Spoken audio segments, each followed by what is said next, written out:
Assalamualaikum warahmatullahi wabarakatuh. Selamat pagi anak-anak semua. Bagaimana kabar kalian hari ini? Ya, semoga kita semua selalu dalam keadaan sehat walafiat ya. Pada pertemuan yang lalu, kita telah mempelajari tentang sistem reproduksi pada laki-laki. Untuk hari ini, kita akan melanjutkan materi pelajaran kita, yaitu tentang sistem reproduksi pada perempuan. Apa saja yang akan kita bahas di sini? Di antaranya yaitu yang pertama, organ reproduksi perempuan. Yang kedua, oogenesis. Yang ketiga, siklus menstruasi. Yang keempat, fertilisasi dan kehamilan. Baiklah anak-anak, kita mulai membahas materi pelajaran kita satu persatu ya, yaitu dengan judul Sistem Reproduksi pada Perempuan. Di sini kita akan membahas yang pertama yaitu mengenai organ reproduksi perempuan, yang kedua oogenesis, yang ketiga siklus menstruasi, dan yang keempat fertilisasi dan kehamilan.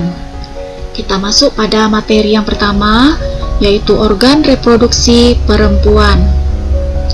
Sama halnya dengan organ reproduksi pada laki-laki, organ reproduksi perempuan juga dibedakan menjadi dua, yaitu yang pertama organ reproduksi eksternal atau luar, dan organ reproduksi internal atau dalam. Organ reproduksi eksternal atau luar berupa sebuah celah yang disebut dengan vulva. Vulva dibatasi oleh sepasang struktur yang bentuknya menyerupai bibir atau mirip dengan bibir yang dinamakan dengan labia, atau ada juga yang menyebut dengan nama labium. Di sini juga terdapat jaringan lemak yang dinamakan mons pubis. Ada juga selaput darah atau disebut juga dengan nama himen. Selaput darah adalah tanda keperawanan bagi seorang perempuan. Selaput darah ini dapat robek karena aktivitas yang membahayakan. Mungkin kalian bertanya-tanya, kenapa Tuhan menciptakan selaput darah kepada perempuan? Nah, tujuan utama diciptakannya selaput darah ini adalah agar perempuan dapat menjaga diri untuk tidak melakukan aktivitas yang membahayakan, terutama dari perbuatan yang tercela yang melanggar norma sosial maupun norma agama. Ibu berharap kalian semua dapat menjaga organ reproduksi kalian dengan sebaik-baiknya. Jangan sampai merusak masa depan kalian dan mengecewakan kedua orang tua kalian nantinya. Jadi saat sekarang ini, sebaiknya kalian fokus dulu untuk belajar dan menyelesaikan pendidikan kalian hingga ke perguruan tinggi nantinya. Nah, selanjutnya, pada vulva juga terdapat sebuah tonjolan kecil yang disebut dengan klitoris. Inilah bagian-bagian yang merupakan organ reproduksi eksternal pada perempuan. Kita lanjutkan dengan organ reproduksi internal atau dalam.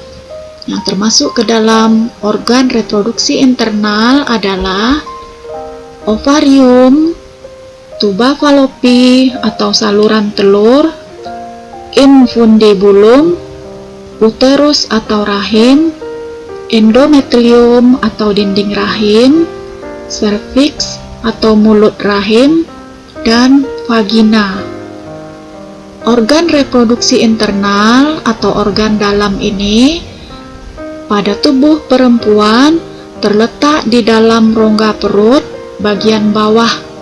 Jadi posisinya lebih kurang seperti ini ya anak-anak.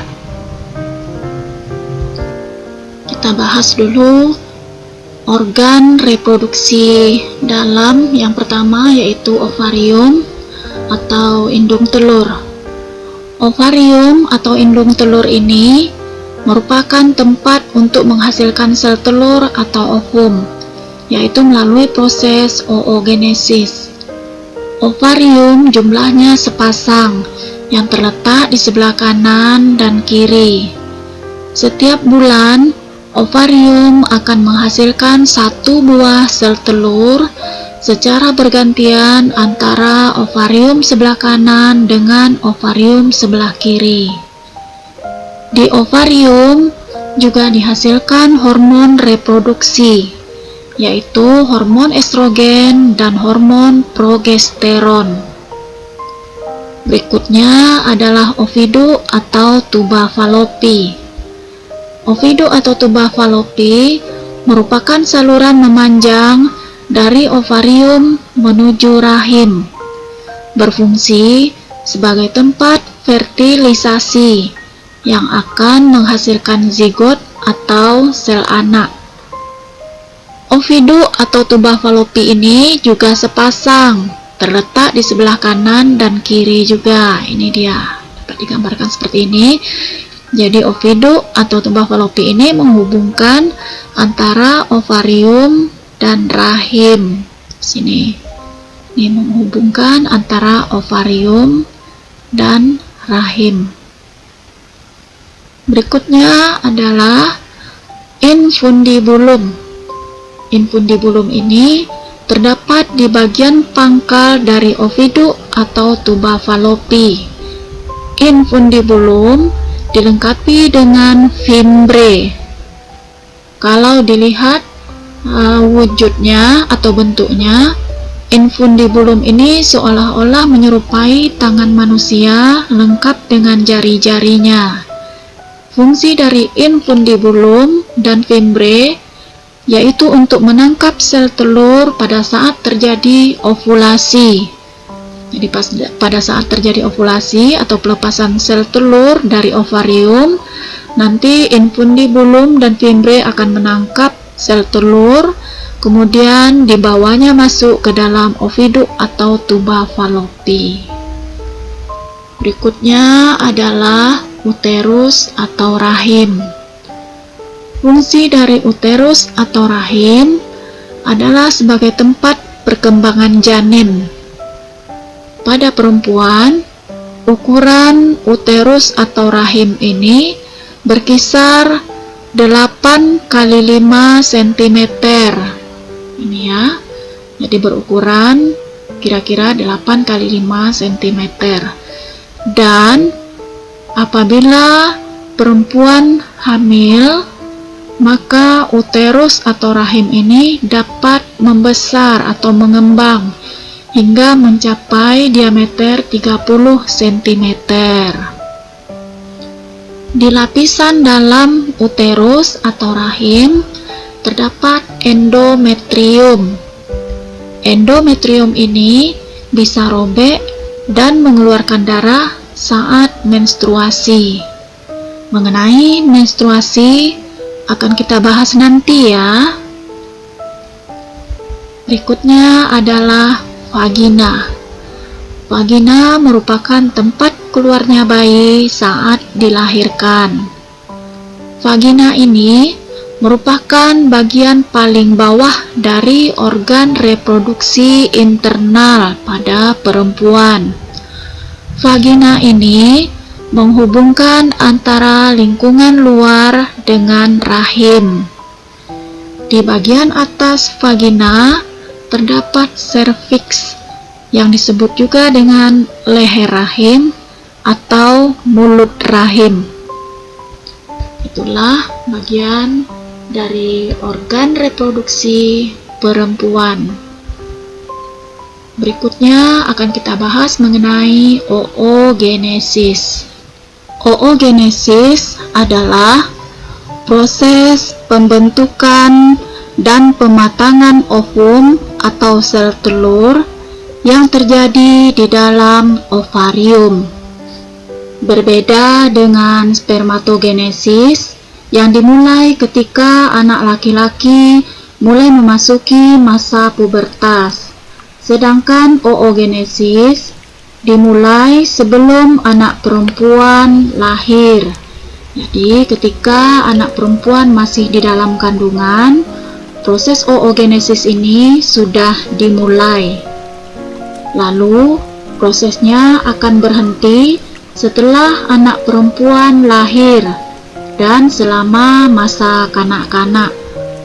Berikutnya, prosesnya akan berlanjut lagi ketika anak perempuan memasuki masa pubertas hingga dewasa. Dan nanti ketika memasuki masa menopause, prosesnya akan berhenti kembali. Pada saat anak perempuan lahir, anak perempuan tersebut sudah memiliki bakal sel ovum sebanyak 200.000 hingga 2 juta.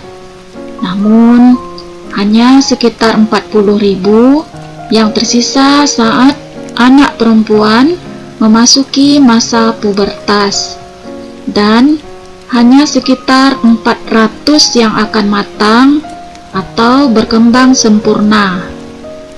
Untuk lebih jelasnya mengenai proses oogenesis dapat kita lihat pada gambar berikut.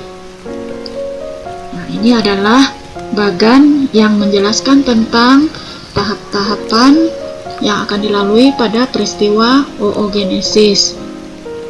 Yang mana di sini digambarkan prosesnya terjadi 2 tahap untuk perkembangan oogenesisnya. Nah, yang ini terjadi pada saat anak perempuan masih di dalam kandungan. Nah, nanti berhenti begitu lahir, dan ini tahap selanjutnya yaitu dimulai pada saat anak perempuan memasuki masa pubertas. Nah, diawali dari oogonium. Oogonium ini merupakan sel induk telur yang bersifat diploid. Oogonium akan mengalami pembelahan secara mitosis, dihasilkan satu oosit primer yang juga bersifat diploid. Nah, sampai di sini, ini terjadi pada saat anak perempuan masih dalam kandungan, lalu berhenti begitu dilahirkan dan selama masa kanak-kanak. Begitu memasuki masa pubertas, nah prosesnya berlanjut kembali, yaitu yang dimulai dari oosit primer. Oosit primer ini pada saat memasuki masa pubertas, nah disitu dia akan membelah secara meiosis, disebut dengan pembelahan meiosis tahap 1. Nah, di sini akan dihasilkan satu oosit sekunder dan satu polosit. Nah, keduanya ini bersifat haploid. Oosit sekunder bersifat haploid, polosit atau badan polar juga bersifat haploid. Untuk badan polar ini, dia akan mengalami pembelahan meiosis tahap kedua. Di sini dihasilkan 2 badan polar. Nih. Sedangkan oosit sekunder akan mengalami pembelahan meiosis tahap kedua juga. Dan di sini dihasilkan 1 buah ootit dan 1 badan polar lagi. Nih, jadi jumlah semua badan polarnya ada 3 ini. Nah, untuk ootit selanjutnya akan berdiferensiasi membentuk ovum. Jadi hanya 1 buah ovum di sini yang terbentuk ya. Berarti dari proses oogenesis ini dari awalnya yaitu dari 1 sel induk, ini 1 sel induk atau oogonium akan dihasilkan 1 ovum, yang bersifat haploid dan 3 badan polar yang juga bersifat haploid. Namun dari prosesnya ini hanya 1 sel telur ini sajalah atau 1 ovum ini sajalah yang akan berfungsi dan akan dikeluarkan pada saat ovulasi. Nah, jadi dari penjelasan mengenai oogenesis tadi dapat kita simpulkan bahwa oogenesis adalah proses pembentukan dan pematangan sel telur terjadi pada ovarium. Untuk tiap oosit primer dihasilkan 1 ovum dan 3 badan polar. Prosesnya dimulai saat perempuan masih dalam kandungan atau janin, berhenti sementara setelah lahir, dan dilanjutkan kembali saat remaja. Saat ovum habis, maka perempuan memasuki masa menopause. Demikianlah materi kita tentang oogenesis. Kita lanjut ke materi berikutnya, yaitu siklus menstruasi. Menstruasi merupakan suatu keadaan keluarnya darah, lendir, dan sel-sel epitel yang menyusun dinding rahim. Apabila seorang perempuan mengalami menstruasi, maka akan keluar darah melalui vaginanya. Menstruasi biasanya terjadi 1 kali dalam 1 bulan. Siklus menstruasi akan terjadi apabila sel telur yang dihasilkan oleh ovarium tidak dibuahi oleh sel sperma. Prosesnya dapat kita lihat pada gambar berikut. Nah, di sini dimulai dari peristiwa ovulasi, yaitu lepasnya sel telur dari ovarium. Kemudian sel telur ini akan tersedot ke dalam tuba Fallopi. Ini sel telur akan masuk ke sini.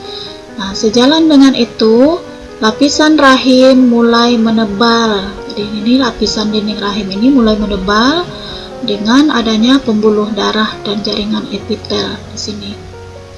Nah, selanjutnya, jika selama dalam tuba Fallopi atau saluran telur di sini, sel telur tidak bertemu dengan sel sperma, maka sel telur mati dan menstruasi dimulai. Jadi jika sel telur tidak bertemu dengan sel sperma di sini, maka sel telur akan mati dan akan keluar bersamaan dengan luruhnya dinding rahim, luruhnya pembuluh darah dan jaringan epitel yang ada di dinding rahim. Nah, keluar bersama sel telur yang mati tadi. Jadi selama menstruasi itu yang keluar adalah berupa darah dari dinding rahim dan jaringan epitel, yang keluar darah di sini melalui organ reproduksi. Pada umumnya satu siklus menstruasi itu berlangsung selama 28 hari. Tetapi ada perempuan yang mengalami siklus menstruasi lebih pendek atau lebih panjang. Seorang perempuan yang mengalami siklus menstruasi pendek, itu siklusnya akan berlangsung lebih kurang 18 hari.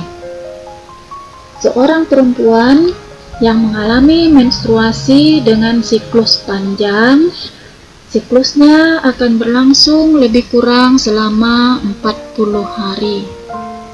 Nah, jadi untuk proses yang terjadi atau dialami oleh dinding rahim selama menstruasi itu dapat kita lihat pada gambar berikut. Nah, di sini yang akan dijelaskan di sini adalah proses menstruasi yang dialami oleh perempuan pada umumnya, yaitu selama 28 hari. Nah, di sini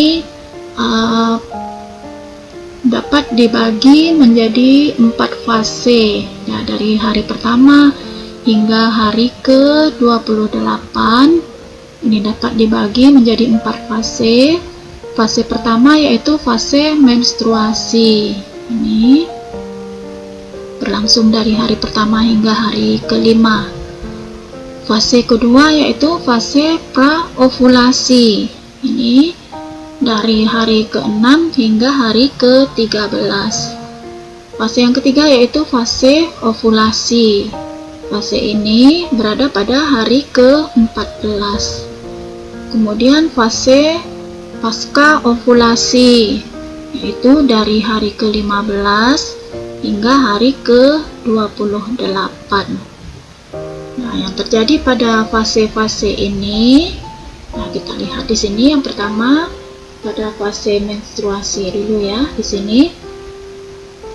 Pada fase ini yaitu terjadi pada hari pertama hingga hari kelima, ditandai dengan peluruhan dinding rahim sehingga keluar darah. Ini di dalam ovarium, pada fase ini di dalam ovarium ini calon sel telur mulai dibentuk, ditandai dengan adanya folikel primer. Ini ya. Nah, pada fase ini sejumlah hormon itu jumlahnya sedikit, baik itu hormon estrogen, hormon progesteron. Nah, ini jumlahnya sedikit. Begitu juga dengan hormon LH. Yang agak banyak jumlahnya di sini adalah hormon FSH. Ini ya, yang agak banyak jumlahnya di sini.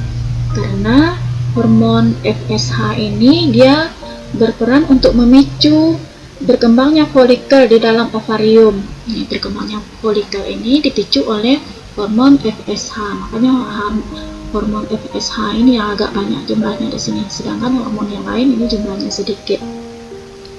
Dalam setiap penjelasannya di sini nanti menyebutkan selalu bergandengan antara hormon estrogen dan progesteron. Namun penyebutannya dipisah dengan FSH, tetapi FSH selalu disebutkan bergandengan dengan hormon LH. Nah, hal ini disebabkan karena perbedaan tempat produksinya ya. Hormon FSH dan LH itu dihasilkan oleh kelenjar pituitari atau kelenjar hipofisis yang letaknya di otak. Sedangkan estrogen dan progesteron itu dihasilkan di ovarium. Nah, berdasarkan beda tempat memproduksinya, makanya juga dibedakan menyebutkannya. Jadi dua-dua berpasangan antara hormon estrogen dan progesteron, berpasangan pula FSH dan LH. Nah, itu alasannya. Nah, kita lanjut ya. Kita lanjut ke fase yang kedua, yaitu fase praovulasi. Nih, pada fase ini dimulai yaitu hari ke-6 sampai hari ke-13. Sini cirinya yaitu dinding rahim yang tadinya luruh di sini mulai terbentuk kembali. Ini mulai menebal kembali. Nah, selanjutnya yang terjadi pada ovarium yaitu folikel primer. Ini di ovarium, folikel primer tumbuh menjadi folikel sekunder hingga membentuk folikel de Graaff. Nih, dan di dalam folikel de Graaff ini terdapat calon sel telur ini yang siap untuk dikeluarkan. Pada jumlah hormon, nah di sini jumlah hormon yang meningkat pesat adalah hormon LH. Nah, dari jumlahnya tadi sedikit langsung meningkat pesat, langsung banyak, melejit jumlahnya. Nah, karena di sini hormon LH ini dia berperan untuk memicu pengeluaran sel telur dari folikel de Graaff sini nanti. Makanya jumlahnya langsung meningkat pesat. Hormon estrogen juga banyak di sini jumlahnya. Nah, karena hormon estrogen ini nanti mempersiapkan dinding rahim kalau terjadi kehamilan. Jadi jumlah hormon jumlahnya meningkat, namun yang paling banyak jumlahnya adalah hormon LH karena akan berperan atau memicu lepasnya ovum dari folikel de Graaff nantinya. Fase berikutnya adalah fase ovulasi. Fase ovulasi ini berlangsung sangat singkat, yaitu pada hari ke-14 di sini. ditandai dengan pelepasan ovum dari follicle de Graaff ini dan keluar dari ovarium. Itu cirinya. Jadi berlangsung prosesnya sangat cepat sekali, yaitu pada hari ke-14. Fase berikutnya adalah fase pasca ovulasi. Fase ini berlangsung dari hari ke-15 sampai hari ke-28. Pada fase ini, follicle de Graaff ini yang sudah kehilangan sel telur akan membentuk corpus luteum. Ini akan membentuk corpus luteum.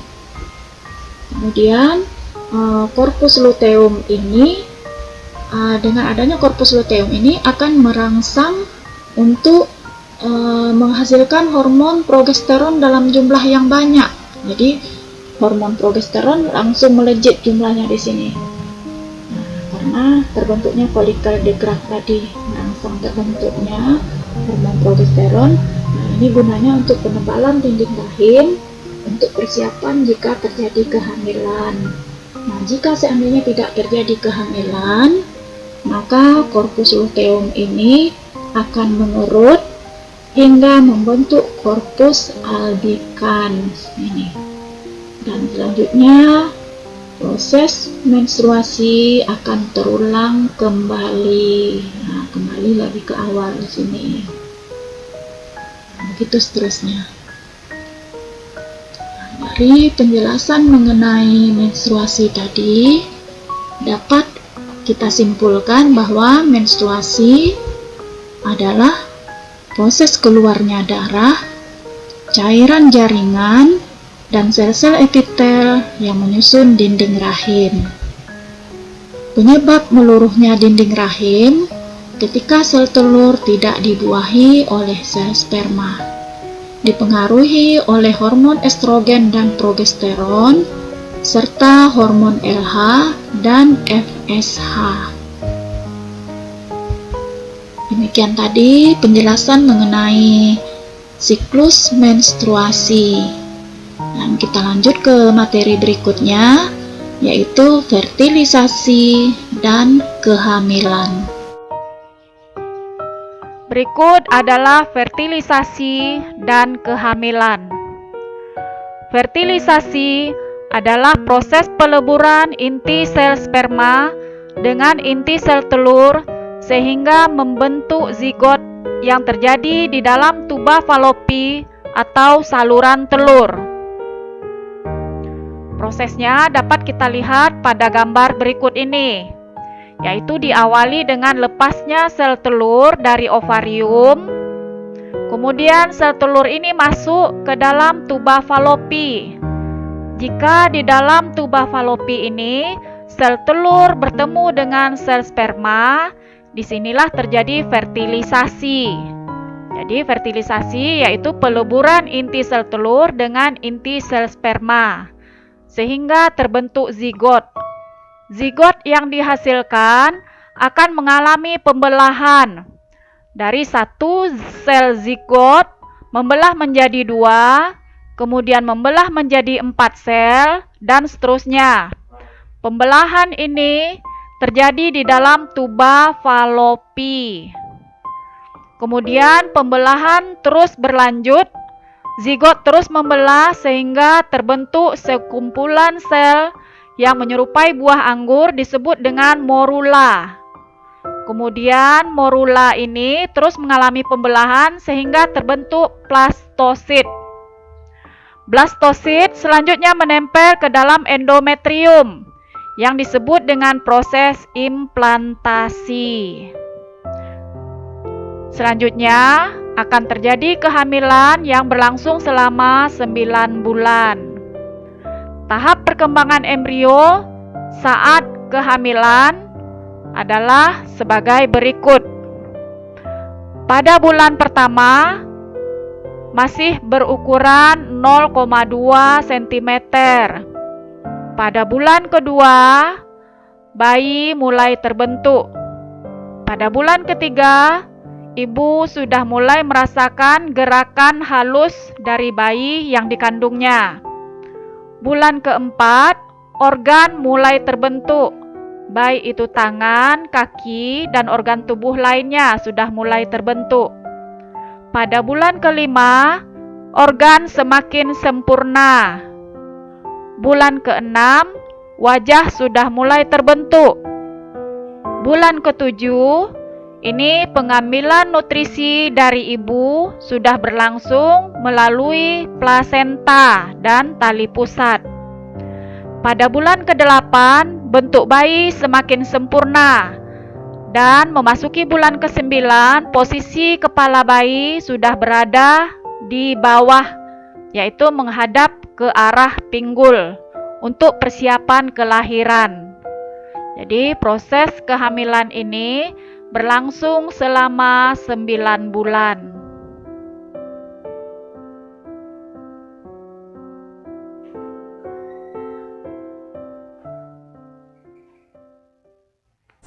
Baiklah anak-anak, sekarang kita masuk pada tugas atau latihan, yang mana hal ini bertujuan untuk mengukur sejauh mana pemahaman kalian tentang materi pelajaran yang baru saja disampaikan. Untuk tugas atau latihan, pertanyaan yang pertama yaitu sebutkan dan jelaskan organ-organ pada sistem reproduksi perempuan. Kedua, lengkapilah skema proses oogenesis berikut.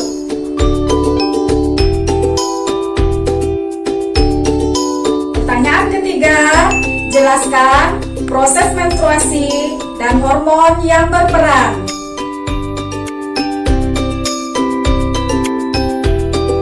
Pertanyaan yang keempat, jelaskan proses terjadinya fertilisasi.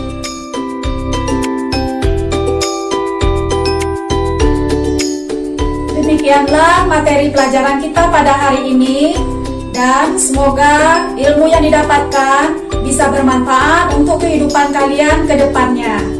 Dan Ibu akhiri dengan Assalamualaikum warahmatullahi wabarakatuh.